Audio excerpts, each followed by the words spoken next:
Who should we thank for how hot the Hades characters are?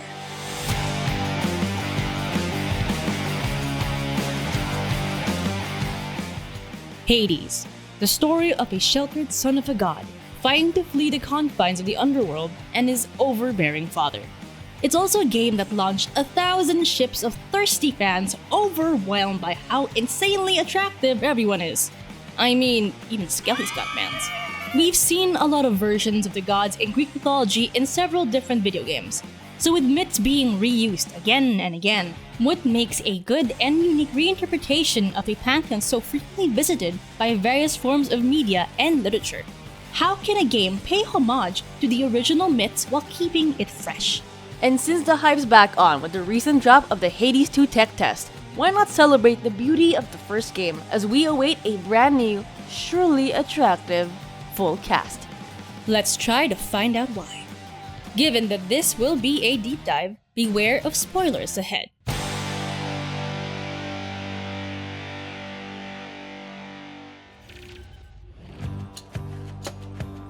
Hades game dev and publisher Supergiant is a small indie company started by Amir Rao and Gavin Simon back in 2009.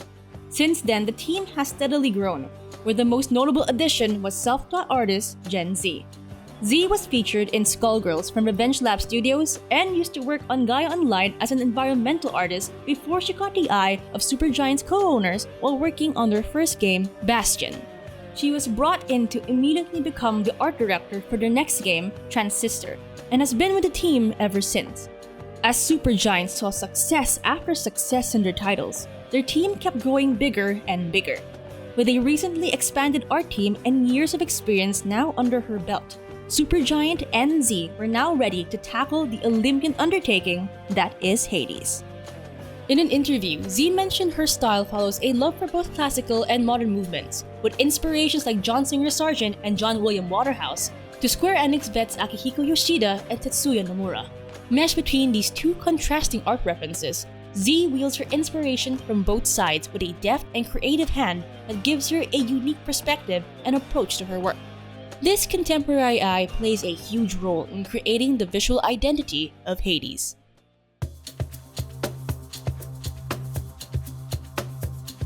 From our observations, the art of Hades follows two very important things: color story and value.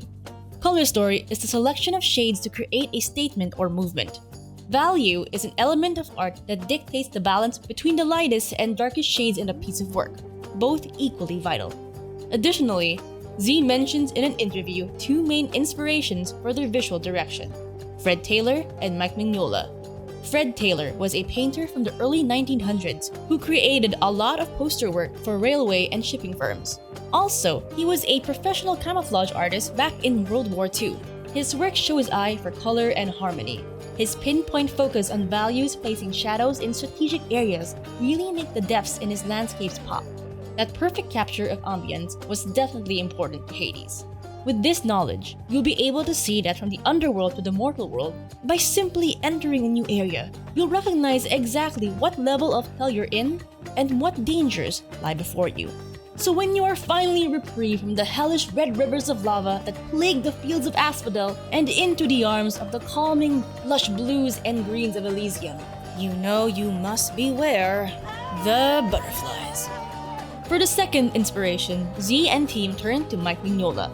California-born Mignola is a comic book artist who worked with Dark Horse Comics and did cover art for a lot of Batman titles. But he might be familiar to comic book lovers as the creator of Hellboy. Mignola's line art was a heavy inspiration to the way the character art in Hades was approached. Bold line art and solid shadows that create striking silhouettes.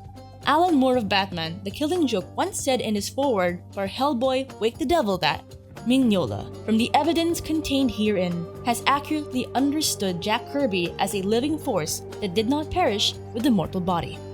Now that the team established two important pillars into creating the characters and the world around them, the next step was to figure out how to wield their tools with intent. Enter intellectual sexiness. Yes, that was the term thrown into a BAFTA Live Masterclass, with the Supergiant team discussing how they created the game's character design. While aesthetic was very important, the team made sure that their creative choices reflected a care and knowledge of the source material. They even at one point thought about leaning into the Greek concept of heroic nudity, where gods and heroes are depicted bare to indicate their divinity. It was actually an earlier idea to have all characters being naked for accuracy, But Z felt there was only so much she could do with the concept. but remnants of the idea remained when designing Aphrodite, goddess of love and beauty, which we will get to later. The team did a lot of research to give substance to their design choices, pouring through classic mythology staples like the Iliad and the Odyssey to better understand the material that they were working with. The appreciation for the lore and the pursuit for the finer details shows in-game. Their skill in pushing boundaries truly shined when it came to Zagreus, the main character himself, whose history is hazed in various interpretations of esoteric texts, to the point where a handful became convinced that he was also the god Dionysus in Orphic texts, which is a little Easter egg that they played with in the game. There is a lot to sift through when it came to Zagreus most especially, but as much as possible, the team wanted to bridge the gap between staying true to the originating mythos and giving way for their own creative freedoms. Some of the bigger liberties taken was the diversity that was scattered about the cast.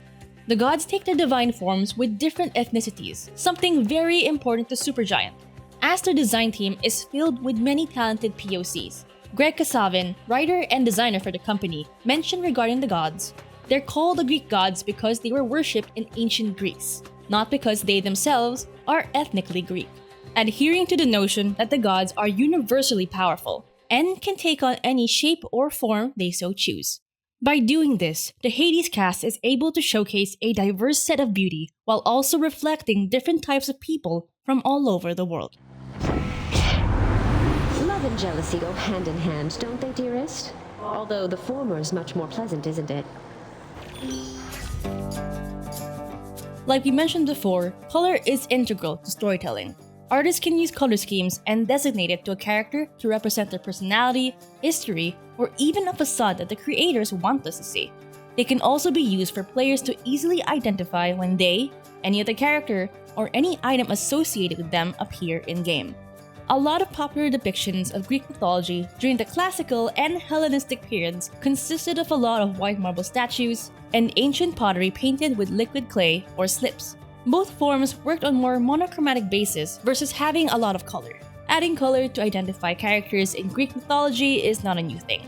We've seen it in media like Disney's Hercules, whose gods were individualized by a chosen monochromatic palette. While not the first ones to do it, Hades charges in with their own takes. As an example of finding a balance between tradition and deviation, I want to make an example out of two deities, Aphrodite and Demeter. Aphrodite is primarily the goddess of love and beauty, and arguably the most accurately portrayed design based on the concept of heroic nudity. She is depicted as curvy and completely bare save for her jewelry, with certain parts tastefully covered by her gorgeous locks of pink hair, a very sweet and romantic color. Aphrodite is confident and beautiful, and she knows it. She is the personification of passion and sexual love. Aside from the concept of heroic nudity, some of the most popular depictions of the goddess are Aphrodite of Knidos, the Venus de Milo, and the Birth of Venus, all works celebrating the natural state of the human body. On the other hand, Demeter as we know her is the goddess of agriculture and the harvest. Demeter is dominantly portrayed as a powerful feminine figure. Whether nurturing or stern, she is popularly seen as a matronly figure, holding bundles of grain and swathed in green or colors associated with a bountiful harvest. But with a multitude of depictions of Demeter when the harvest season is up, we don't really get to see the opposite. This is where Supergiant comes in.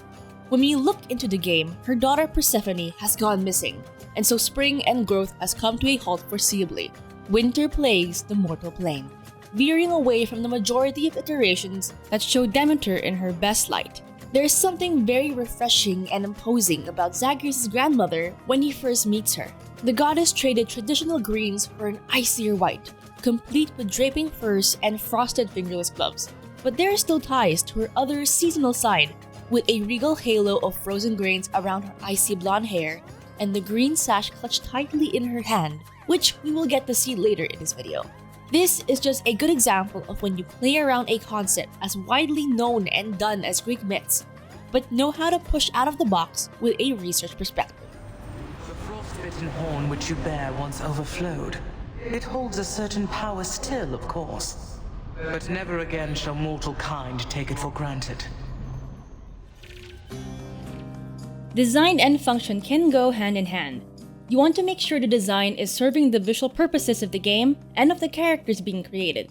The gods of the underworld, or chthonic gods, are in many ways contrasting to that of the classic retinue of Olympian gods.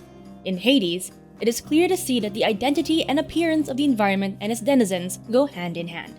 So let's group everyone together and talk about that. Between the Chthonians and Olympians, it's easy for Zagreus to figure out which relative is from which side of the pond. Hailing from the underworld, the Chthonian gods sport darker and deeper jewel themes, exemplifying a more somber tone and while brandishing their affluence. In ancient Greek funerals, the body of the deceased are buried with 2 coins, or obols, to serve as a passage fee with the boatman Charon, who takes them across the river Styx to Hades for their souls to be judged in the afterlife. Given this, it does not seem far-fetched for the Chthonians to be relatively wealthy. Many of the deities and immortals Zagreus finds at home are decked out in intricate armor pieces and accessories, from trademark skull motifs to hoards of jewels upon their person. A lot of these pieces also sometimes allude to their traditional lore. There is a regalness and otherworldliness that feel grounded and sometimes almost eldritch, especially when you meet the primordial being Chaos. I just know when I encounter the primordial creator, I'm going to give thanks. For everything. I see. Then your response is quite acceptable. And since the act of giving is not an exchange, let us say that you already have my gratitude. You can also see that Zagreus and Hades both wear the same shade of red and have laurels in their hair, revealing their obvious familial ties. The Olympians, on the other hand, have brighter palettes that separate them from their Chthonian counterparts. Their colors are vibrant, like they've had all eternity under the sun. As you know the drill, the designs show how the world above is their domain, adorned with more organic motifs and aspects that are symbolic or aligned to their Greek lore. Athena carries an owl and a shield that could be Aegis. Artemis has a crown of antlers and wields a bow to represent the hunt. Poseidon has wave-like hair and holds a trident, and so on and so forth. But now let's look at someone who crosses the borderline of belonging and heritage. Persephone. There are various interpretations of the myth, but if you're unfamiliar with the legend, Persephone is the goddess of spring, fertility, and grain, and daughter of Demeter, who was abducted by Hades when he fell in love with her. She eventually becomes queen of the underworld and devotes half of her year between Hades and the surface world, as per a deal struck when she ate the seeds of a pomegranate tree sprouted from the underworld. You see where Zagreus gets his good looks and manners when you finally meet Persephone. Her design has a natural and organic flow to it as she wears a simple Greek chiton with this soft, almost sage-green himation over her shoulders, holding a basket much like a cornucopia, a symbol of abundance in one arm. When players clear the main story of the game, you help Zagreus take his mother home. When returned, she takes on a whole new wardrobe. It's a very nice nod to the change in seasons also changing Persephone, much like how the seasons are represented with her mother. The visual aspect melds with the symbolism of her returning to her other home and embracing the present reunion she has with her family.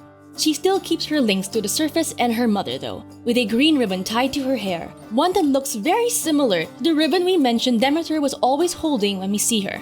By using attire intrinsically with character design to tell the story of where a person is at the moment physically, mentally, and emotionally, the game further delivers its themes and narrative direction of family ties, and accepting the past and present for what they are.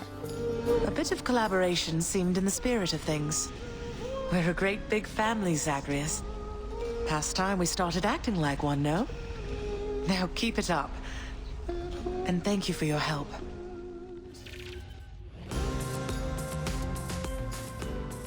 Hades in its totality is a product of careful attention to detail and an overall appreciation for not only the source material, but also for the artists and the art they create. So it's really no surprise when the game blew up as it did. The game won a lot of awards, and Supergiant is already working on a second installment. And with Supergiant slowly showing the tricks up their sleeve, revealing the looks of brand new characters. He's perfect. Maybe this could call for a round 2 when the game releases for another deep dive. We are sure Supergiant Games has a lot in store for us, with more to sink our lore teeth into. But before that happens, we'll see you in the next one. Death to Kronos.